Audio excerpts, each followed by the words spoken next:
এদেরকে নিষ্পাপ বানিয়ে তো আল্লাহ দুনিয়ায় পাঠান। ইসলামের উপরেই ভিতের উপরেই এরা জন্ম নেয়। ঠিক বলছি না ভুল বলছি? ও বাবা জিরা ভাইরা মনে রাখুন, এই বাচ্চাগুলো এরা ইসলামের নিয়ম কানুনের উপরে এরা জন্ম নেয়, এরা নিষ্পাপ হয়ে জন্ম নেয়। এরা যদি এই অবস্থায় মারা যায় বিনা হিসাবে জান্নাতে যাবে। একটু জোরে বলুন, একটু মহব্বতে বলুন সুবহানাল্লাহ। আল্লাহ দিলেন নিষ্পাপ বাচ্চা, আল্লাহ দিলেন নিষ্পাপ বাচ্চা আমাদের ঘরে আমাদেরকে। ও বাবা জিরা ভাইরা মনে রাখুন, আমরা যদি ওই বাচ্চাটাকে ইসলামের উপরে কায়েম রাখতে না পারি, ওকে যদি ইসলামের উপরে না রাখতে পারি, ও বাচ্চা জাহান্নামে যাবে। ঠিক বলছি না ভুল বলছি? ওকে ইসলামের উপরে যদি কায়েম রাখতে না পারি, ও তো জাহান্নামায় চলে যাবে। আগের কথা সূত্র ধরে এবার একটু বলবেন নাকি? খুন করলো যে ও বড় আসামি, কিন্তু আব্বা মায়ের কোলে মহান আল্লাহ জান্নাতি বাচ্চা পাঠিয়ে দিলেন। আর আব্বা মায়ের দায়িত্ব পালন না করার জন্য বাচ্চারা যদি জাহান্নামের আগুনে জ্বলে, জাহান্নামের আগুনে জ্বলে, তাহলে খুনি বন্ধুটার তুলনায় ওই বাচ্চাটার কাছে তার আব্বা মা বড় শত্রু কিনা? কি আমি ভুল বলছি? আব্বা মায়ের তদারকির অভাবে বাচ্চাটা যদি জাহান্নামে যায়, তাহলে ওই বাচ্চাটার কাছে বাপ মা শত্রু হবে না? যে আমার বন্ধু আমার বড় শত্রু, কিন্তু সে খুন করবে, সে আগুনে পড়াবে না, কিন্তু তোমরা আব্বা মা তোমরা আমাদের প্রতি ডিউটি পালন না করার কারণে জাহান্নামী হতে হলো। বিশ্বাস করেন বাপ, ছোট বাচ্চা কিচ্ছু বোঝে না, কিচ্ছু জানে না। এই যত ছেলেগুলো, যত ছেলে বা মেয়েগুলো পথভ্রষ্ট, এদের উপরে যতটা না রাগ হয়, এদের উপর যদি 4 আনা রাগ হয়, 12 আনা রাগ হয় আব্বা মায়ের উপরে।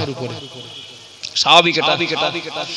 এরপরেও বলবো আল্লাহ তো জ্ঞান বুদ্ধি দিয়েছেন, একেবারে তো ধরেই নিলাম আব্বা মা তারা লেখাপড়া জানে না, অতটা সজাগ সচেতন না, আব্বা মা বলেনি, কিন্তু এখন তো আল্লাহ তোমার বুঝ দিয়েছে। ওগো ছেলে, ওগো মেয়ে, আল্লাহ তো তোমার এখন বুঝ দিয়েছে। নিজের বুঝটাকে যদি কাজে না লাগানো হয়, তাহলে এ ব্যাপারেও তো আল্লাহ কৈফিয়ত করবেন। তোমার জ্ঞান দিয়েছিলাম, জ্ঞান অনুযায়ী কাজটা করেছিলে কিনা সেদিন তো ধরা পড়তে হবে। আব্বা জান ভাইরা মনে কি দিন মা বোনেরা মনে রাখুন, ভুল বুঝবেন না, বেয়াদবি নেবেন না।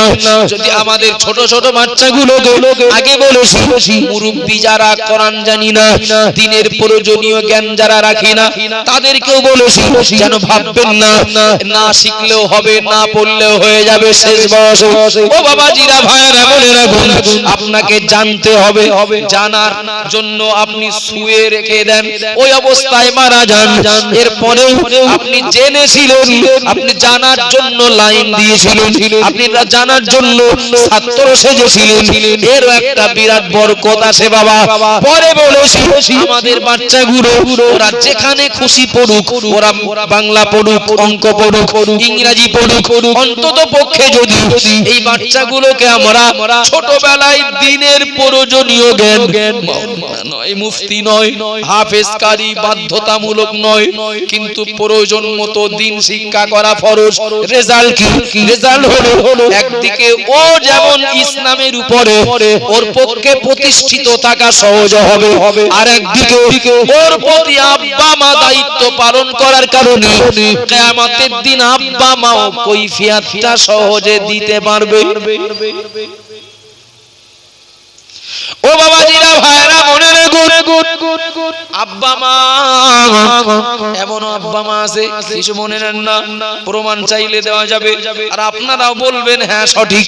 কিছু আব্বা মা আছে বাংলা পড়ে সকালে, বিকালে ইংরেজি পড়ে, বিজ্ঞান পড়ে, অন্যান্য পড়াশোনা করে, প্রাইভেট পড়ে, ক্লাস 7 8 পড়ে, দুটো মাস্টার। ঠিক বলছি না ভুল বলছি? এক মাস্টারের 500 আর এক মাস্টারের হয়তো 700 কি 400 টাকা। টাকা। ও বাবা জিরা ভাইরা বোনেরা বলুন, মাস গেলে 1000 টাকা প্রাইভেট মাস্টারকে দিতে হয়।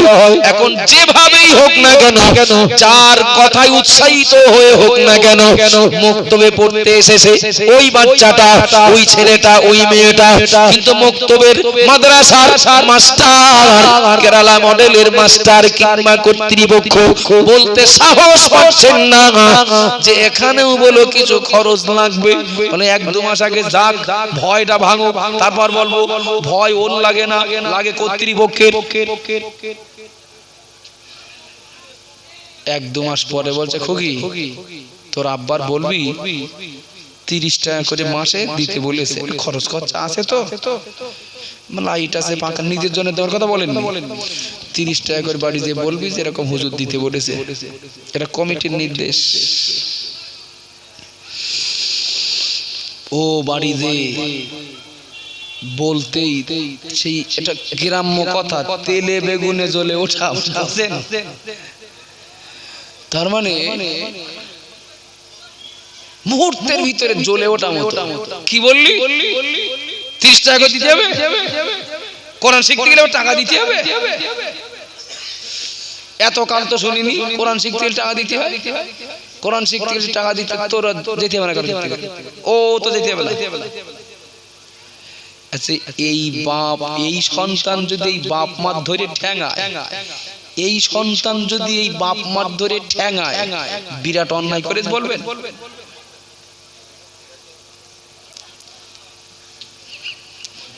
যদিও যদিও যদিও আব্বা মার যত দোষ করুক, আব্বা মাকে মারা তো দূরের কথা, চড়া কথাও বলা যাবে না।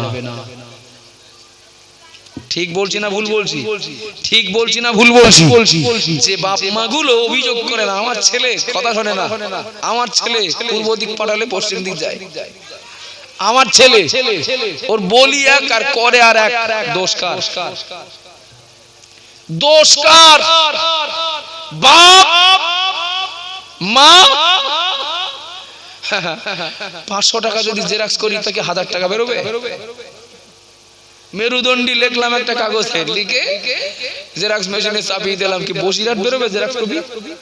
একটু কথা বলেন না বাবা, আসল যা জেরক্স কপি তাই বেরোবে, তাই হবে। এটা তো না জানা না বোঝার কিচ্ছু নেই। ভোরবেলা যে আম বাগানে যে মালিক একটা চোর উদ্ধার করেছে, বল তোর জন্য সারা রাত জেগেছি আমি, আমার বাগানে আমি সকালবেলা প্রত্যেকদিন মর্নিং ওয়ার্কে আসি, আরে বাগানটা একটু পাক দিয়ে যাই, কোনোদিন আম পাইনি খুঁজে, অথচ ডালে এই জায়গাটা কটা আম ছিল আমি জানি, সন্ধ্যাবেলা দেখে গেছি, সকালবেলা এসে দেখি ডালে নেই, ডালেও নেই তলায়ও নেই, ডালে না থেকে তলায় থাকে, কেন নেই কি হলো? আমি সারা রাত পাহারা দিচ্ছি আজকে, সকালবেলা দেখে একটা ছেলে প্যাকেট থেকে আম নেনে, এই জমিন থেকে আম নেনে প্যাকেট ভরছে, মালিক এসে ধরেছে, বলে তোর জন্য রাত জেগেছি, তোর বিচার করবো, তারপর বাড়ি যাবো, তোর বাপের কাছে যাবো, তারপর আমার অন্য কাজ। এই বলছে বাপের কাছে যাবা, বাপের কাছে যাবা, তো বাপ তো বাড়ি নেই, বাপ তো বাড়ি নেই, বাপ বাড়ি নেই, তার মানে বাপ তো ওই উপরের ডালে পেড়ে পেড়ে দিচ্ছে, তাই তো আমি প্যাকেট ভরছি। বাপ পেড়ে না দিলে আমি পাচ্ছি কোন জায়গা থেকে? বাপ যদি উপর ডালে থাকে, মা যদি উপরের ডালে থাকে, তা সন্তান কি বড় পীর আব্দুল কাদের জিলানী হবে? একটু কথা বলেন না বাবা, সন্তান কি বড় পীর আব্দুল কাদের জিলানী হবে? আব্বা মা যেমন সন্তান তেমন। 30 টাকা করে চেয়েছে, তোরা যেতে হবে না, ও পড়ার দরকার নেই, যা করছিস তাই করে বেড়া। আবার কেউ কেউ বলে ওই অমুক জায়গায় দিও না, ওর থেকে খেয়ে খেয়ে মলত্যাগ করে ফেলো, ওর থেকে ওটা অনেক ভালো হবে। আব্বাজান মায়া মনে কি দিন মা বোনেরা মনেরা গো, ফুলের মতো বাচ্চা, এরা জানে না, এরা বোঝে না, এদেরকে পথ দেখিয়ে দেওয়ার প্রধান ডিউটি আব্বা মায়ের, পরে মাস্টার। ঠিক বলছি না ভুল বলছি? ও বাবা জিরা ভাইরা মনেরা গো, ও গো মা বোনেরা মনে কি মনে করে দেখুন একবার, মনে করে দেখুন বড় পীর আব্দুল কাদের জিলানী রাহমাতুল্লাহ আলাইহি, ছোট বাচ্চা তাকবীর দেন, নারে তাকবীর। আল্লাহু আকবার। একটু জোরে তাকবীর দেন, নারে তাকবীর। আল্লাহু আকবার। নারে তাকবীর। আল্লাহু আকবার। মুফতি সাহেব হুজুর জিন্দাবাদ। মুজাহিদে মিল্লাত জিন্দাবাদ। জিন্দাবাদ। আল্লাহু আকবার। আলহামদুলিল্লাহ। আমি অনেক কথা বলেছি, আন্না হুজুর এসেছেন, যারা এখনো রাস্তায় আসেন সম্ভব হলে একটু